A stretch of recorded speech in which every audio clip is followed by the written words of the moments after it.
जल और दूध ले लीजिए, शुक्रवार का दिन। तो कहोगे गुरुजी ये कथा कहां से निकाल के लाए हो? तो विष्णु पुराण में से आप उसको स्मरण कर सकते हो। काय में से? विष्णु पुराण में से। एक पात्र में देसी गाय का दूध, जल उसमें रखकर, और आपके यहाँ अगर लड्डू गोपाल हो, यदि आपके घर में ठाकुर जी हो, लड्डू गोपाल हो, विष्णु जी का कोई स्वरूप हो, श्री हरि का कोई स्वरूप हो, तो उस पर शुक्रवार के दिन आप संध्या के समय पर दुर्वा डालकर, उस दुर्वा से अगर लक्ष्मी जी के नामों का 108 बार उच्चारण कर कर, घी का दिया लगाकर, कैसर के चावल साथ में रखकर केवल उस जल का और दूध का मात्र छींटा देते हो, तो उसके घर में कभी लक्ष्मी की कमी नहीं आ सकती, संपदा बढ़ती चली जाती है। 108 बार लक्ष्मी के नाम का मात्र उच्चारण कर लेने पर, भगवान विष्णु के चरणारविंद पर, भगवान विष्णु के चरणों पर केवल उस दुर्वा का, जल का, दूध का सिंचन कर देने से भी लक्ष्मी की वृद्धि होती। कभी कभी ऐसा भी दर्शन करा करो, जब शिव जी के शिवलिंग के ऊपर जो जलाधारी लगती है, करें आप लोगों ने दर्शन? शिव जी के शिवलिंग के ऊपर जो जलाधारी होती है और जलाधारी में से बूंद बूंद पानी शंकर भगवान के ऊपर गिरता है, शिव जी के ऊपर गिरता है। कभी कभी उसका भी एक प्रेम से दर्शन करा करो, बहुत ध्यान से दर्शन करा करो कभी उसका। आप लोगों को पहले भी कहा कि जो जलाधारी होती है, जिसमें से बूंद बूंद पानी गिरता है, वो शंकर भगवान की 5 लड़कियां हैं। कितनी बेटियां हैं? 5। सब लोग उसका नाम बोलेंगे। जया, विषहरा, शामली बारी, दौतली, देव। ये शंकर भगवान की 5 लड़कियां हैं जो शिवजी के ऊपर निरंतर एक एक बूंद पानी गिरा रही हैं। निरंतर जल गिर रहा है, निरंतर जल पड़ रहा है। कभी अगर मौका मिला करे तो एक बार जब आप शिव जी को जल चढ़ाने जाओ, लोटा भर के जल चढ़ाने जाओ, भगवान शंकर को जल अर्पित करने जाओ, तो कभी कभी अगर तुम्हारे थोड़ा सा समय तुमको तुम्हारे घर से अगर मिल जाए तो 2-5 मिनट शिव जी की जलाधारी में से जो पानी गिरता है उसका भी दर्शन करा करो, उसका दर्शन किया कभी कभी। और यहां तक शिवपुराण कहती है, जलाधारी में से जब पानी गिर रहा हो और भगवान तुम्हारे हाथ में अगर कोई बेलपत्री का पत्ता हो, नहीं हो तो मंदिर की बेलपत्र जो चढ़ी चढ़ाई हो वो भी अगर आपने शिवलिंग पर चढ़ा दी और थोड़ी देर बैठ गए और बूंद बूंद पानी उस पर से गिर रहा है, थोड़ी देर वो जया, विषहरा, शामली बारी, दौतली, देव, वो बूंद बूंद पानी उसमें से गिर रहा है, उसको गिरने दो। और थोड़ी देर दर्शन करने के बाद उस बेलपत्र को डॉक्टर जिसको कह दे कि इसकी ब्लॉकेज ज्यादा है, इसका ऑपरेशन करना पड़ेगा, बाईपास करना पड़ेगा, डॉक्टर साहब से कहना मुझे 2 दिन दे दो मात्र, परसों के दिन बाईपास करा लूंगी, या 2 दिन आप ट्रीटमेंट करो। 2 दिन जो शिवजी के जलाधारी में से पानी गिरता है, जया, विषहरा, शामली बारी, दौतली, देव, जो पानी को गिरा रही होती हैं, उसके नीचे रखी हुई बेलपत्र को यदि जिसके हार्ट में प्रॉब्लम हो, जिसके थायराइड की प्रॉब्लम होती है, अगर वो बेलपत्र को अगर उस व्यक्ति को 2 दिन एक चढ़ी हुई बेलपत्र, फिर एक चढ़ी हुई बेलपत्र 2 दिन खिला दीजिए और तीसरे दिन फिर जांच कराइए, डॉक्टर आपको बोलेगा कि अभी ऑपरेशन की जरूरत नहीं है, दवाइयों से आराम लग जाए। दवाइयों से आराम, डॉक्टर को जरूर दिखाओ, डॉक्टर का इलाज करवाओ, क्योंकि हमारे यहाँ शिव महापुराण में डॉक्टर को शिव का एक रूप कहा गया है, शंकर भगवान को डॉक्टर कहा गया है, क्योंकि शिव और डॉक्टर दोनों को विश्वास का प्रतिबिंब कहा गया है। वृक्ष के नीचे महामृत्युंजय मंत्र का जाप जो शुक्रवार की शुक्रवार घी का दिया लगा कर करता है, उसके रोग बाबा देवाधिदेव महादेव समाप्त करते चले जाते हैं। ये संजीवनी मंत्र शुक्रवार के दिन भगवान शंकर को शुक्र को दिया था, इसलिए उसकी प्रधानता। आपको मालूम पड़ गया कि शरीर में मुझे ये रोग हो गया है, मुझे शुगर हो गया है, मुझे बीपी हो गया है, मेरा ब्लड प्रेशर ऊंचा नीचा रह रहा है, कोई भयंकर रोग, मेरे रिश्तेदार को कोई कैंसर जैसा रोग हो गया, किसी को कोई थायराइड हो गया, किसी को कोई किडनी और लीवर में सूजन हो गई, किसी को कहीं किडनी और लीवर में तकलीफ हो गई।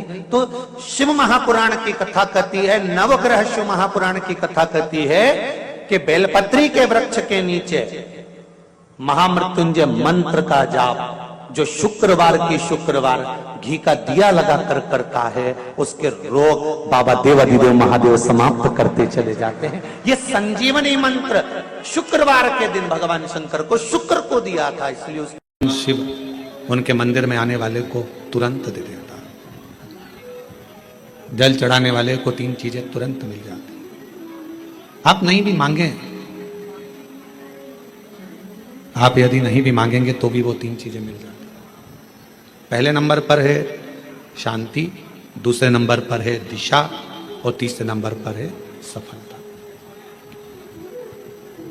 शांति, और बहुत जरूरी है मन की शांति। आप जब मन से भगवान देवाधिदेव महादेव के मंत्र का उच्चारण करते हैं, आप जब मन से भगवान शंकर के नाम का उच्चारण करते हैं, तब हृदय की शांति अपने आप आती है। इसलिए एक बार दिल से सब लोग पुकारेंगे, श्री शिवाय नमस्तुभ्यं, श्री शिवाय नमस्तुभ्यं। पति पत्नी में आपस में झगड़ा हो रहा हो, बहुत क्लेश है, बहुत ज्यादा, दोनों एक दूसरे का मुंह देखना पसंद ना करते, दोनों एक दूसरे के सामने ना आए, इतना क्रोध जिस पति पत्नी के आपस में रहता हो, अगर पत्नी एक सिंदूरा अगर शंकर जी के मंदिर से पार्वती जी को टच कर कर, पार्वती जी का स्पर्श कराकर सिंदूर उसमें भर कर, उस सिंदूरे को अगर अपनी अलमारी में रख लेती है, जहां तैयार होती है उस अलमारी में रख ले, और भले वो मांग में लगा रही कि ना लगा रही, थोड़ा बहुत भी लगाया तो ठीक है, ना लगाए तो अलमारी में अगर रख भी ले, 20-22 दिन के अंदर हमको पत्र लिखकर बताना कि उसकी लड़ाई झगड़ा कम हुआ कि नहीं हुआ, उसका आपस में मेल बढ़ा कि नहीं। तो एक प्रैक्टिकल करके देखना कि शिवर वाला महाराज ने झूठ तो बोल के।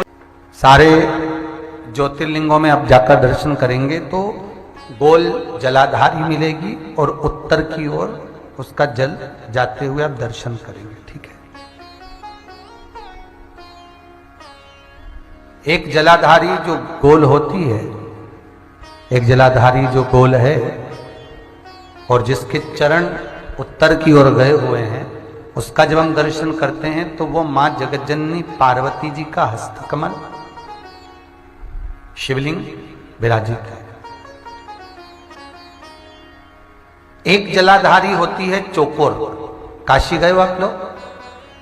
अगर काशी में अगर आपने दर्शन करा होगा तो वहां पे जो जलाधारी है वो चौकोर है महाराज। एक गोल जलाधारी होती है जो सर्व कार्य करने में, पूर्ण फल देने में प्रबल होती है महाराज। और जो चौकोर जलाधारी होती है ये मुक्ति देने में, मतलब मोक्ष की जो कामना करने वाले होते हैं, मुक्ति की जो कामना करने वाले होते हैं, मोक्ष की जो कामना करने वाले होते हैं, उसके लिए चौकोर जलाधारी का स्मरण कराया जाता है।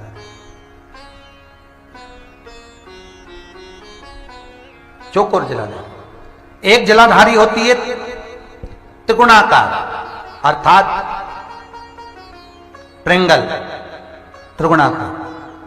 शास्त्र कहता है जब असुरों ने, राक्षसों ने किसी फल की कामना करी, असुरों ने, राक्षसों ने किसी फल की कामना करी, तो महाराज उस कामना के लिए त्रिगुणाकार जलाधारी का निर्माण करा। क्यों? क्योंकि त्रिपुंडधारी, त्रिनेत्रधारी, त्रिशूलधारी, त्रिवेत्रधारी भगवान शंकर को 3 लोक का राज्य का सुख पाने के लिए असुर त्रिगुणाकार जलाधारी का स्मरण कर कर शंकर को अपना बना दे। त्रिगुणाकार।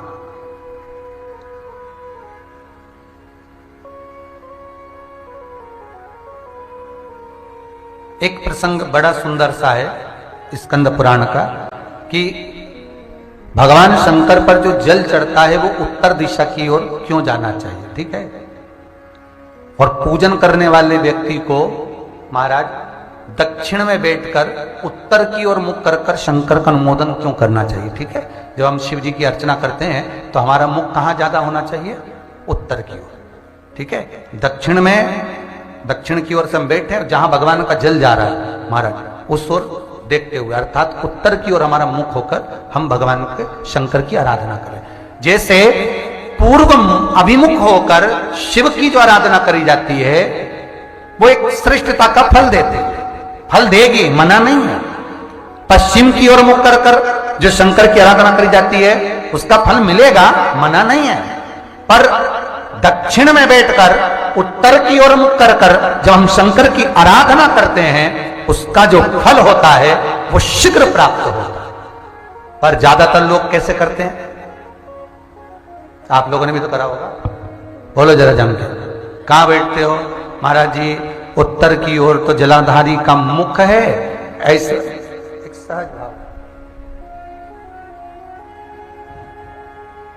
ये शिवलिंग है, ये जलाधारी, ये उत्तर की ओर है। तो तुम लोग कहां बैठोगे? ये यहां जा रही है तो ये शिवलिंग है, तो तुम इसके सामने बैठोगे। कि जल यहां से जा रहा है, तुम उसके सामने बैठो। पर बैठना कहां चाहिए? जहां शिवलिंग है, यहां से जल बह रहा है तो यहां बैठो। फिर बाद में लोग कहते हैं महाराज जी हम तो शंकर जी की खूब पूजन करते हैं, हमने तो खूब अनुष्ठान करा, पर फल कम क्यों मिला? उसका कारण है पूर्वाभिमुख होकर करोगे मिलेगा, पर थोड़ा समय लगेगा। पश्चिम अभिमुख होकर करोगे मिलेगा, थोड़ा समय लगेगा। पर शिव आराधना में जब दक्षिण में बैठकर उत्तर का मुख कर कर जहां शिव का जल जाता है, बस यहां बैठकर अगर आप शंकर की आराधना कर रहे हो तो वो कामना पूरी होने में देर नहीं लगती, कार्य जल्दी ही पूर्ण हो जाता है। पर दुनिया के लोगों तो वही हिसाब से जाते हैं, जैसे शंकर जी के मंदिर में जाओगे तो इधर पानी बह रहा है तो तुम सामने जाके जल चढ़ाना चाहोगे, या उधर बैठकर जल चढ़ाना चाहोगे। तुम्हारी जो इच्छा है, तुम्हारी जो आनंद है। ब्राह्मण भी अगर आपको बिठाएंगे तो पूरा पश्चिम का मुख कर कर बिठाएंगे, यहां बैठ जाओ, यहां से पूजन करो, यहां बैठ जाओ। पर उसमें शिव महापुराण में, स्कंद पुराण में कहा गया कि भगवान शिव को रिझाने के लिए सर्वश्रेष्ठ स्थान कि काल को भी जीता जाए, और दक्षिणवर्ती का काल हो, पितरों को भी जीता जाए, दक्षिणवर्ती का पितृभाव, असुरों को हर तरह से जो हमारे कार्य को सिद्ध करे, तो उत्तर की ओर छोटा सा शंकर जी का शिवलिंग है, छोटा सा शंकर भगवान का शिवलिंग है। या आपके घर में कुबरेश्वर धाम का कंकर है, और आपके घर में यदि शंकर भगवान का शिवलिंग है, या सीहोर का रुद्राक्ष हो, या शंकर भगवान का शिवलिंग हो, या कंकर शंकर हो, तो निवेदन है जहां पर भी शिवलिंग आपके घर में विराजमान है, अगर छोटी सी कटोरी में एक बेलपत्र को आप नीचे रखिए, छोटी सी कटोरी उस बेलपत्र के ऊपर रखकर उसमें थोड़ा सा मधु शहद शंकर भगवान की साक्षी में शिव जी के सामने अगर शुक्रवार की शुक्रवार रखना प्रारंभ कर दो, धीरे धीरे संपदा की वृद्धि अपने आप होगी। जब व्यक्ति के मन में अहंकार आ जाता है, जब व्यक्ति के मन में अभिमत्ता आ जाती है, थोड़ा सा अभिमान आ जाता है, तो वो भगवान से दूर हो जाता है। 3 चीजें भगवान से दूर कर देती है। पहले नंबर पर व्यक्ति के भीतर का अहंकार, दूसरे नंबर का हमारे भीतर की ज्यादा कामना,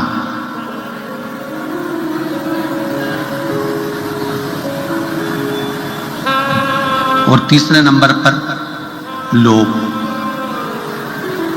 एक अहंकार, कामना और लोभ, ये 3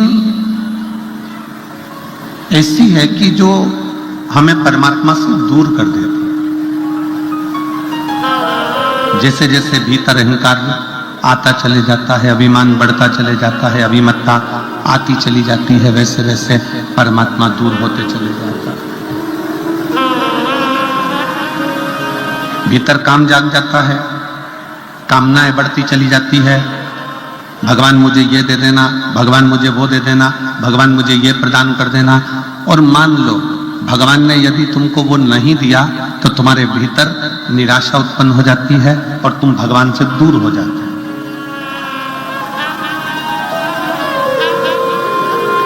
एक भीतर की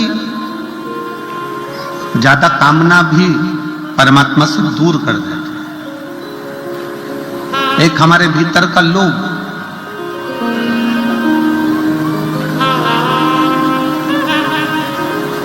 ऐसा नहीं है कि भगवान ने किसी को कुछ नहीं दिया।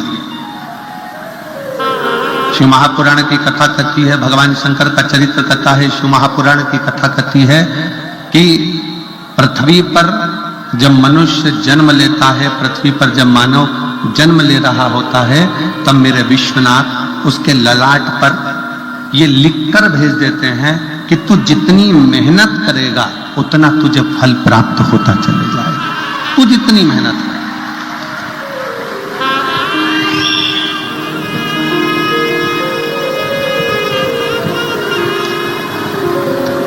तो जितनी जितनी लगनता से काम करेगा, जितनी जितनी मेहनत से काम करेगा, जितना जितना परिश्रम करता चले जाएगा, उतना उतना तू प्राप्त करता चले जाएगा।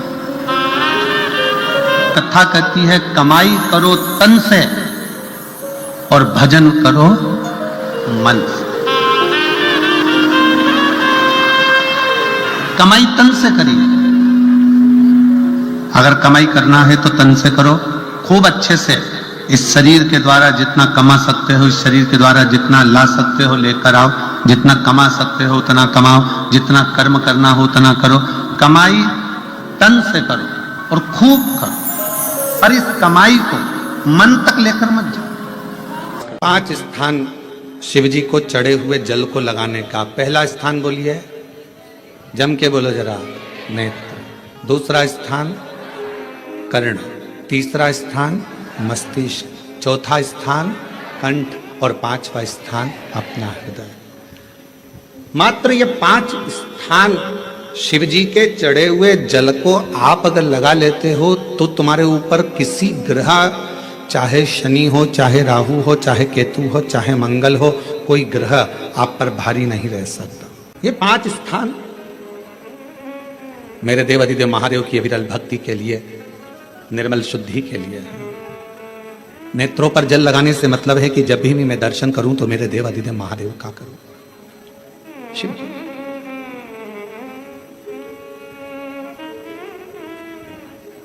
कंठ पर जल लगाने से मतलब है कि मेरे मुख से जो वाणी निकले, और मान लो मेरे मुख से कोई अपशब्द निकल गया तो किसी का बुरा ना हो जाए। कर्णों से जल लगाने से मतलब है कि मेरे कानों के माध्यम से जो शब्द मेरे अंदर जाएं वो मेरे जीवन का कल्याण करें।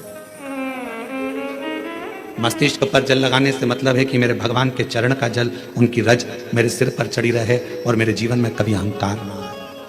हृदय पर जल लगाने से मतलब है कि मेरे हृदय में भगवान शंकर के चरणों का आभास नित्य प्रतीत रहे हमेशा। ये 5 स्थान, जिस लड़की को, जिस लड़के को मंगल है,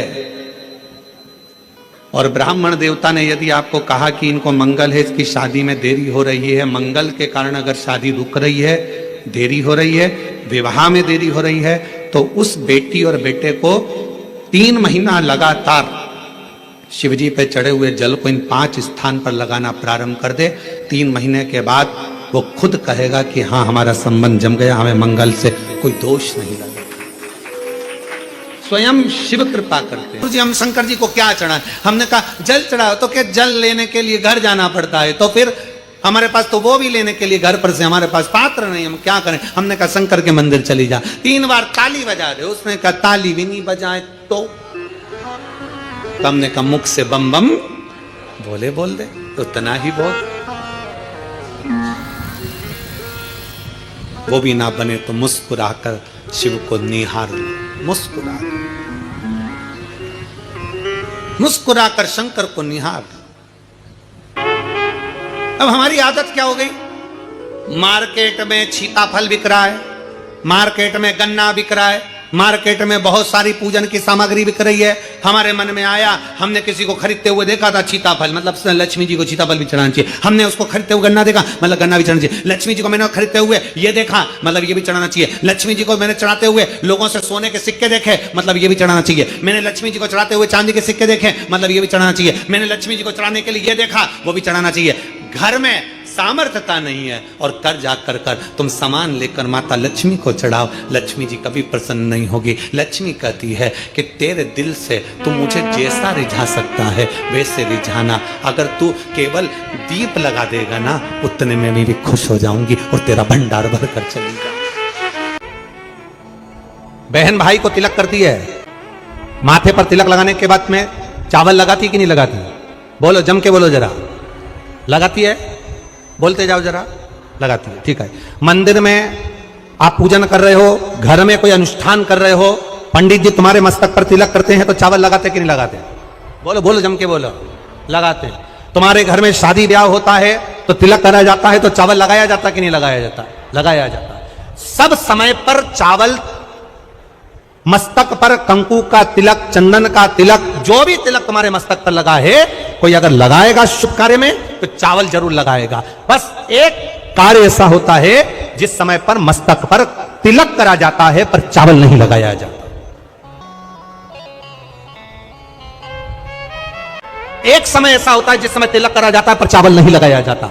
चावल का मतलब है अक्षय, मतलब बार बार भगवान ऐसा मौका लाए, बार बार भगवान ऐसी कृपा करे कि तुम ऐसा अनुष्ठान करते रहो, पुण्य करते रहो, सत्कर्म करते रहो, 16 सोमवार के व्रत करते रहो, चतुर्थी के व्रत करते रहो, तुम छठ की पूजन करते रहो, तीज का व्रत करते रहो, सोमवार का व्रत करते रहो, तुम्हारे घर में हमेशा ऐसे शुभ कार्य होते रहे। केवल अक्षय, अक्षत एक जगह पर नहीं लगाया जाता। कब नहीं लगाते अक्षत को? मस्तक पर तिलक करते समय अक्षत कब नहीं लगाया जाता? केवल एक समय पर। कब? जब घर में कोई शांत हो जाता है और शांत होने के बाद जब मस्तक पर पगड़ी का क्रम होता है, उस पगड़ी के क्रम पर तिलक तो लगाया जाता है पर चावल नहीं लगाया जाता। भगवान से प्रार्थना करते हैं ये बार बार मौका मत देना, जो हो गया उसको समाप्त, ऐसा मौका बार बार ना दीजिएगा। हाँ, पगड़ी पर से उठ गए, अच्छा काम करने के लिए मंदिर जा रहे हो, स्थान छोड़ने के बाद अब तिलक लगाओ और उसमें चावल ढेर सारा लगाओ, कोई मना नहीं। पर अक्षय, उस अक्षत की महत्वता को समझना कि उसको बारंबार प्राप्ति ना हो, ऐसे कार्य की प्राप्ति ना हो, अच्छे कार्य की प्राप्ति, श्रेष्ठ कार्य की प्राप्ति, शुभ कार्य की प्राप्ति। अगर मौका मिले तो एक बार भविष्य पुराण, और एक बार मौका मिले तो कुर्म पुराण, और एक बार मौका मिल जाए तो नंदी पुराण। ये 3 पुराणों का स्मरण करना, इसमें आपको अक्षत की महत्वता प्राप्त हो। भविष्य पुराण, कुर्म पुराण और नंदी पुराण, इन 3 पुराणों में आपको अक्षत की महत्वता प्राप्त होगी कि चावल की महत्वता क्या है। एक चावल का दाना जब अशोक सुंदरी वाली जगह पर चढ़ाया जाता है, एक चावल का दाना अशोक सुंदरी वाली जगह पर चढ़ाया जाता है ना, हो ये बेलपत्र जो होता है, इस बेलपत्र पर कभी कभी आपने देखा होगा कि कई लोग बीच वाले पत्ते पर चंदन लगा देते हैं। ये जो बीच का पत्ता होता है इस पर लोग चंदन लगा देते हैं। शिव महापुराण की कथा कहती है, अगर भूलवश भी अनायास आपके पास बेलपत्र भी नहीं है, शिव जी का चढ़ा हुआ बेलपत्र भी अगर आपने उठा लिया और उठाकर उस बीच वाले पत्ते पर एक चावल का दाना रखकर भी आप भगवान भोलेनाथ को समर्पित कर रहे हो, तो यह समझ लेना कि तुमने महीना, 2 महीना, 4 महीना, 6 महीना, 8 महीने में, हम तो हमेशा कहते हैं आज फिर कर रहे हैं, 1 महीना पूरा हो जाए जल चढ़ाते, 2 महीना पूरा हो जाए जल चढ़ाते, 3 महीना पूरा हो जाए, 4 महीने पूरे हो गए, 6 महीने पूरे हो गए, या आपका साल भर पूरा हो गया, प्रयास करा करो एक बीच वाले पत्ते पर एक चावल का दाना रखकर शिव जी को समर्पित करना। क्यों? जो तुमने पूर्व में जल चढ़ाया है वो चावल का दाना अक्षय, उसको अक्षत माना जाता है, अक्षय माना जाता है। मतलब तुमने अभी तक जो जल समर्पित करा है वो कभी समाप्त नहीं हो सकता, उसका पुण्य तुम्हारे खाते में चले गया, अब तुम उसको किसी को भी प्रदान कर सकते।